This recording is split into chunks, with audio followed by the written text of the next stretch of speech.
हम उस मौजू पे बात करेंगे। एक तो है जो आज इस्लामाबाद हाई कोर्ट में और सुप्रीम कोर्ट ऑफ पाकिस्तान में इमरान खान साहब का जो केस है, स्पेशली जो तोशा खाना वाला, जिसमें नाजायज़ तरीक़े से उनको सज़ा दी गई है। दूसरा सब्जेक्ट है हमारा इलेक्शन कमीशन ऑफ पाकिस्तान का कंडक्ट और इलेक्शंस, प्रेसिडेंट ऑफ पाकिस्तान का ख़त और इलेक्शन कमीशन का जवाब। हम इस मौजू पे बात करेंगे। ये दोनों बड़े इम्पॉर्टेंट सब्जेक्ट हैं। इस लिहाज से सबसे पहले हम बात करना चाहेंगे जो आज होता रहा है इस्लामाबाद हाई कोर्ट में और सुप्रीम कोर्ट ऑफ पाकिस्तान में।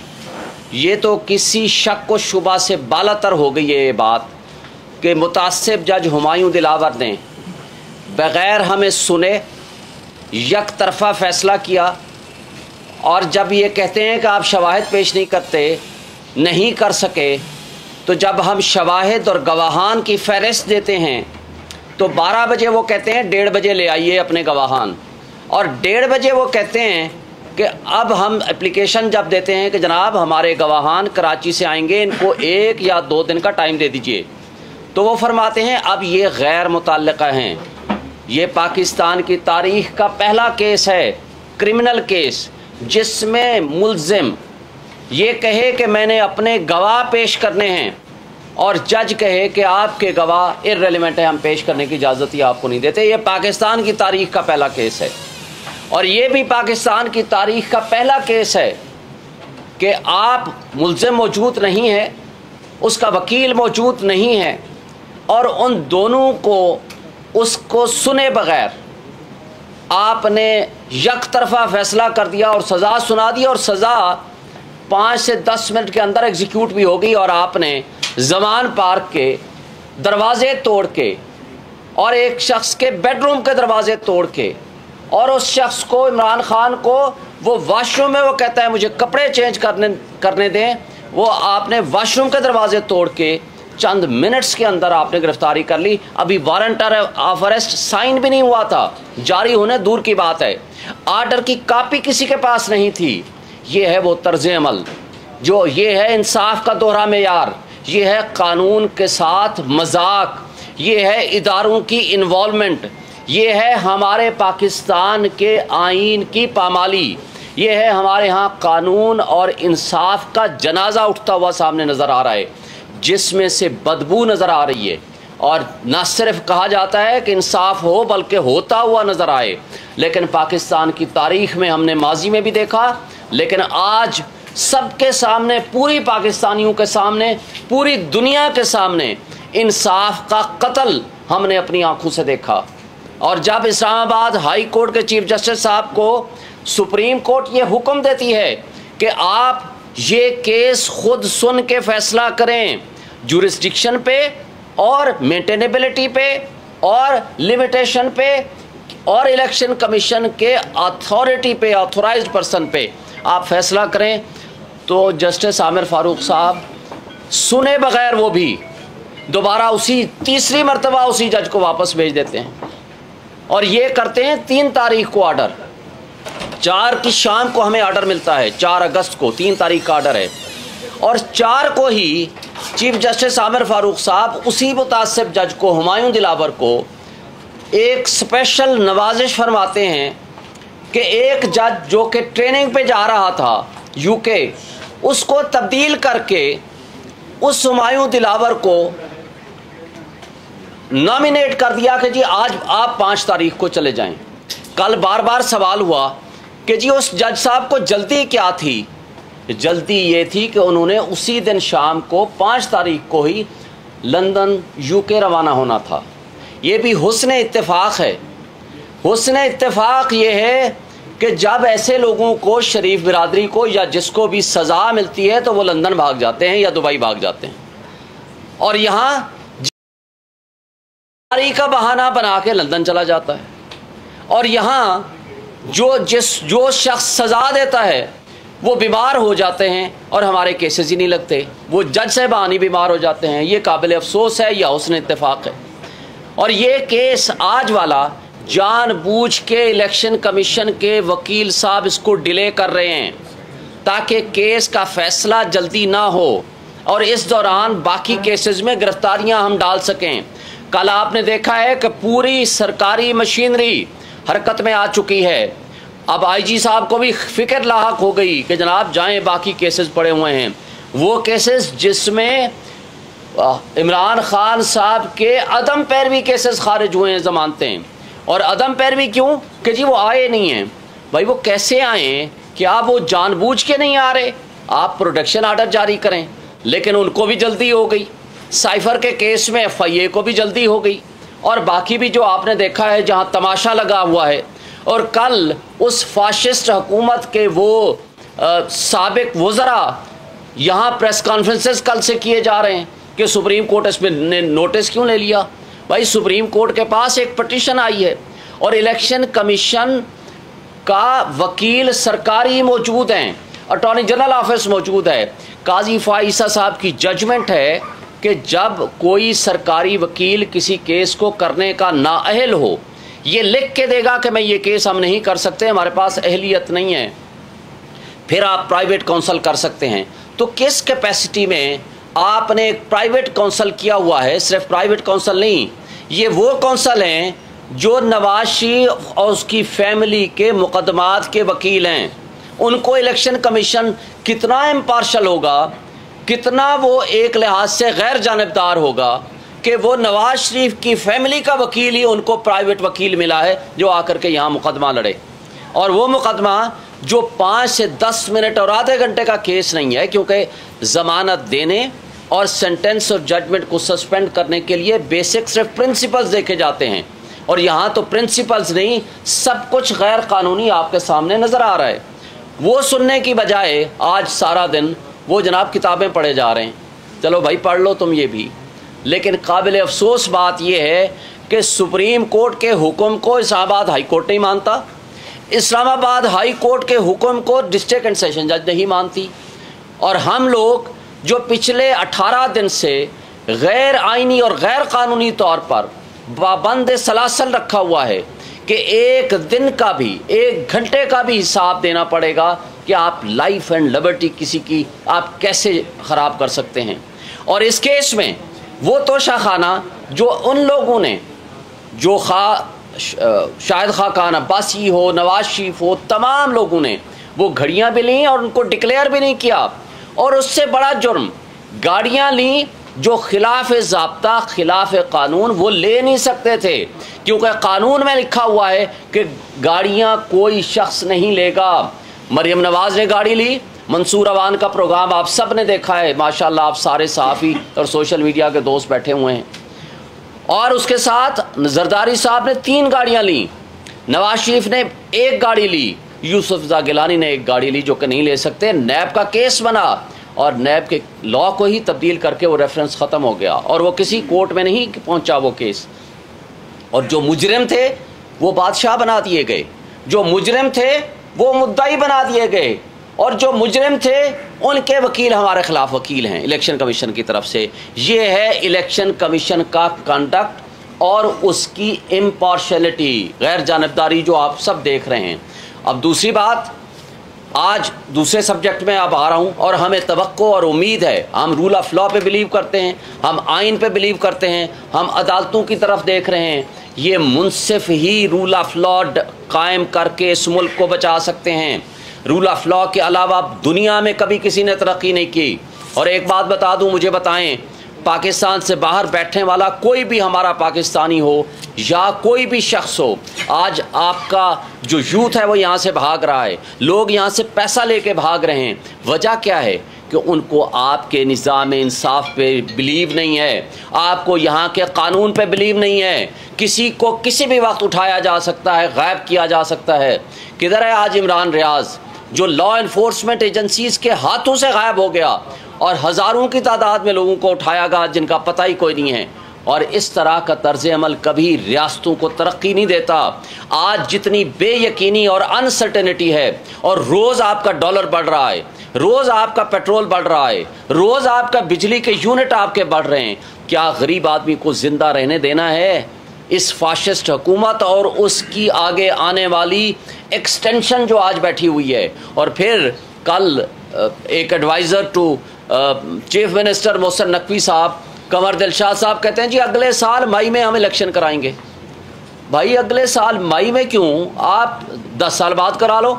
ज़िया-उल हक ने कहा था 90 डेज में इलेक्शन कराऊंगा, उसके बाद उसने 11 साल नहीं कराए। किसने पूछा? इसलिए कि आइन मुअत्तल था। आज भी आप आइन को प्रैक्टिकली मुअत्तल कर चुके हैं। आइन का आर्टिकल 224, आइन का आर्टिकल 48 सब आर्टिकल 5 वाज़े कर देता है कि इलेक्शंस 90 डेज में होने हैं। उसके अलावा कोई सेकंड ऑप्शन, कोई सेकंड राय नहीं है। और जब president of Pakistan national assembly को डिसॉल्व करे अंडर आर्टिकल 48, तो उसी 48 के सब आर्टिकल 5 में लिखा हुआ है कि प्रेसिडेंट ऑफ पाकिस्तान ने डेट देनी है। उसके अंदर इलेक्शन कमीशन के साथ कंसल्टेशन भी नहीं है।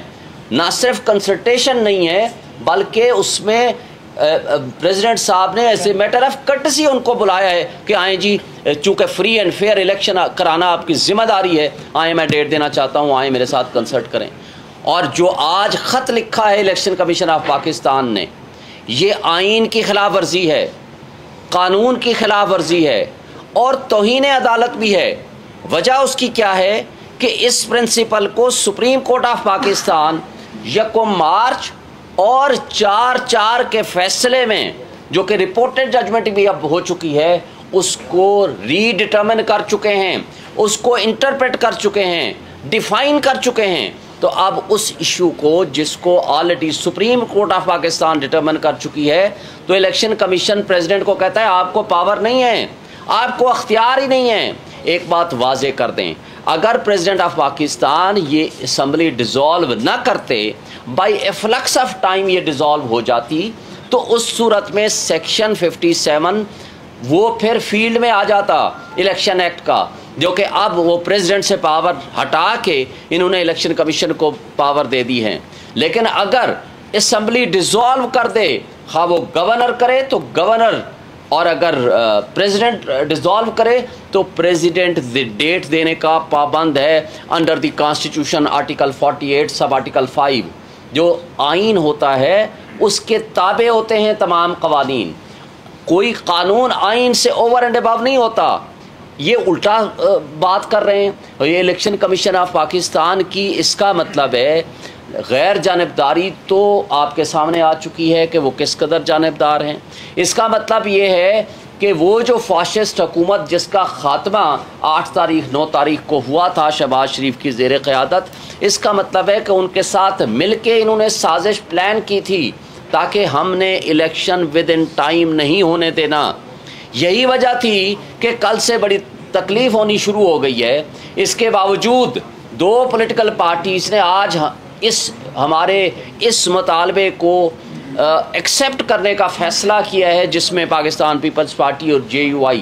ये अलग बात है कि मैं बबांगे तोहल आपको कहता हूँ कि पीपल्स पार्टी का कंडक्ट बिल्कुल वो दोगला रहा, मुनाफिकाना पॉलिसी थी कि जब आप सेंसस के इशू पे खुद कहते रहे, वो तो पीपल्स पार्टी PMLN के लोग भी कहते रहे कि जनाब हमने पुराने मरदमशुमारी पे इलेक्शन कराएंगे, लेकिन मुराद अली शाह की अपनी बात और पीपल्स पार्टी वालों ने कहा कि हमने पुरानी मरदमशुमारी पे कराएंगे, हम जाकर मुखालफत करेंगे। फिर वहाँ मुखालफत क्यों नहीं की? आपने एक बारूदी सुरंग खुद बिछा कर गए हैं जमहूरियत के ख़िलाफ़, और फिर आज आप कहते हैं 90 डेज़ में इलेक्शन करा दें। कैसे मुमकिन है? लेकिन बहरहाल जिसको कहते हैं देर आयत दुरुस्त आयत, अगर उनको ये एहसास हो गया है तो हम जमहूरी ताकतों को वेलकम करेंगे कि हमारे इस मुतालबे के साथ खड़े हों।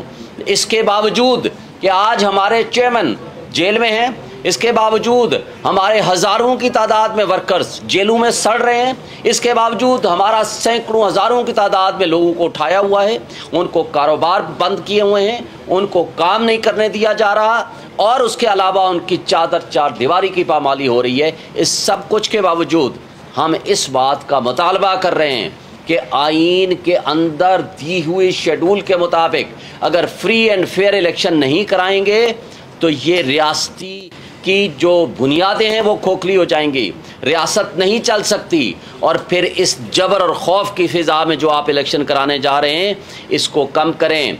इसलिए कि इलेक्शन की अगर शफाफियत पे उंगली उठ गई तो आपके पाकिस्तान का बहुत बड़ा नुकसान होगा, पाकिस्तान की आवाम का नुकसान होगा, पाकिस्तान की रियासत का नुकसान होगा, और रियासत का नुकसान हमारा नुकसान है। इसलिए कि आज पाकिस्तान की 80% आवाम इसके बावजूद जो कुछ ये कर रहे हैं, जिस तरह जबर और तशद्दुद कर रहे हैं, उसके बावजूद आज इमरान खान और PTI के साथ खड़ी है।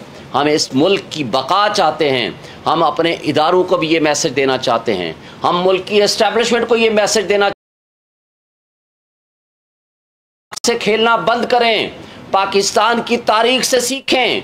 पाकिस्तान में 1960s में अगर 70s में अगर आपने सीखा होता तो हमारा मुल्क दो लख्त ना हुआ होता, आज हम इकट्ठे बैठे होते। आप किसी की दुश्मनी और किसी एक बंदे की अना के खिलाफ, एक बंदे की दुश्मनी में इतना आगे ना चले जाएं, जो कि आपने माजी में 16 महीने ये एडवेंचर करके देख लिया कि जिस वक्त आपके 24 बिलियन डॉलर आपके रिजर्व थे, आज आपके मांगे तांगे के 4 बिलियन डॉलर हैं। जिस वक्त आपकी चलता हुआ मुल्क बेहतरीन 6.1% GDP थी, आज आपका 0.3% है और आगे नेगेटिव हो जाएगी। जब आपका डॉलर 170-178 के दरमियान फ्लक्चुएट करता था, आज आपका 320 पे नहीं मिल रहा। ये मुल्क को गैर यकीनी कैफियत से निकालें। आपके लिए रियासत इम्पॉर्टेंट होनी चाहिए, अवाम इम्पॉर्टेंट है। और अगर जिस तरह की बेरोज़गारी बढ़ रही है, जिस तरह महंगाई 12% से उठा करके आपने 38% में पहुंचा दी है, और ये आगे 38 तक नहीं रहेगी, ये 78% पर जाएगी। लोगों के पास खाने को पैसे नहीं हैं, लोगों को आपने किस चक्रों में डाल दिया है। और आज केयर टेकर जो 100 कार्ड बैठे हुए हैं, क्या ये केयर टेकर या ये निगरान गैर जानिबदार कहलाने के काबिल हैं कि जो सारे टारगेट कर रहे हैं, पूरी पुलिस, पूरी लॉ इन्फोर्समेंट एजेंसीज, किसी तरीके से इमरान को और PTI को हम क्रश कर सकें। लेकिन लोगों के दिलों से मोहब्बतें कैसे निकालोगे? आपने वो रेफरेंडम देख लिया पिशावर का, आपने वो रेफरेंडम हवेलियां का देख लिया। उस वक्त इमरान खान साहब जेल में थे। इस सब कुछ के बावजूद अगर लोग इमरान से मोहब्बत कर रहे हैं, लोग आपकी इन हरकतों के से नफ़रत करने लग गए हैं, और नफ़रत का इजहार वोट के टाइम पे होगा। इसलिए ये इलेक्शन से भाग रहे हैं। ये सारी PDM की जमातें ये नहीं चाहती कि इलेक्शन वक्त पे हो और उनको शिकस्त फाश हो। हम ये कहते हैं कि मुल्क की खातिर खुदारा सारे स्टेक होल्डर्स सोचें, तमाम जमहूरी ताकतें भी अपने आप को रिकन्सिडर करें और इस मुल्क की खातिर, आवाम की खातिर अपने रवैयों को ठीक करें। Thank you so much. जी हाँ, कोई ज़रूरी कुछ सवाल है? कर लें, काफ़ी हुई है। इलेक्शन कमीशन की जानिब से जो सदर मुमलिकत को लिखा गया है कि वो आईनी तरमीम के बाद तो आपका इख्तियार नहीं रहा है, तो इस तनाज़र में जब सदर पाकिस्तान का ओहदा भी अहम नहीं है उनके लिए, तो कैसे वो इलेक्शन करवाएंगे या आगे बात मानेंगे? हम तो पहले दिन से चीख रहे हैं कि इलेक्शन कमीशन ऑफ पाकिस्तान गैर जानिबदार नहीं है, वो इन PDM की जमातों के साथ मिला हुआ है। जब इमरान खान साहब ये कहते थे तो हमें कहा जाता था कि आप तौहीन इलेक्शन कमीशन कर रहे हैं। तो भाई आज जब आइन बालातर है, सुप्रीम कोर्ट ये अपने फैसले में लिख के दे चुकी है कि इलेक्शन कमीशन ने जमहूरियत को डिरेल किया, जो विद इन 90 डेज इलेक्शन नहीं कराए पंजाब और KP के, और साथ आइन की खिलाफ वर्जी की है। लेकिन उस सब कुछ के बावजूद आपके सामने जो ख़त लिखा है ये गैर आइनी भी है, गैर कानूनी भी है और तौहीन अदालत भी है, सुप्रीम कोर्ट की जजमेंट के भी खिलाफ है। मैं सिर्फ एक पॉइंट इस पे ऐड करता हूँ जो आपका क्वेश्चन है। देखिए, सदर स्टेट का सरबराह है, रियासत का सरबराह है, वो फेडरेशन का हिस्सा है, वो पार्लिमान का हिस्सा है, और पार्लिमान के हिस्से होने के साथ साथ वो वाहिद पर्सन है जो अपोलिटिकल है, जिस सियासी जुमात के साथ उसका ताल्लुक़ नहीं होता, और वो सरबराह की हैसियत से जब माना जाता है तो उसकी बड़ी ज़िम्मेदारी है आइनी। और हमारे आइन में बाकी आइनों से बड़ा फ़र्क है, ख़ासकर इंडिया से बड़ा फ़र्क है। वहाँ उनका सदर सेरेमोनियल होता है, हमारे सदर के पास कॉन्स्टिट्यूशनल ज़िम्मेदारियाँ भी है। एक इलेक्शन कमिश्नर का अपने सदर मुमलिकत को ये ख़त लिखना कि आपके पास इख्तियार नहीं है मैं आपके साथ मुलाकात के लिए नहीं आ रहा, मैं नहीं है। वो सुप्रीम कोर्ट ये होल्ड कर चुकी है कि अगर एक दिन पहले भी असम्बली डिज़ॉल्व हो जाए, उस सूरत में भी सदर के पास ये इख्तियार है कि वो तारीख़ का तयन करे और इलेक्शन 90 डेज़ में होंगे। मैं समझता हूँ इलेक्शन कमीशन को अगर जो लेटर उन्होंने लिखा है ये बरतानिया और अमेरिका में किसी मुल्क में हुआ होता तो वो वहाँ यहाँ हमारा इलेक्शन कमिश्नर नहीं कहता, वहाँ उनका मेयर भी उसको बुला लेता और कंटेम्प्ट में होल्ड करता। ये बड़ा सीरियस इशू है।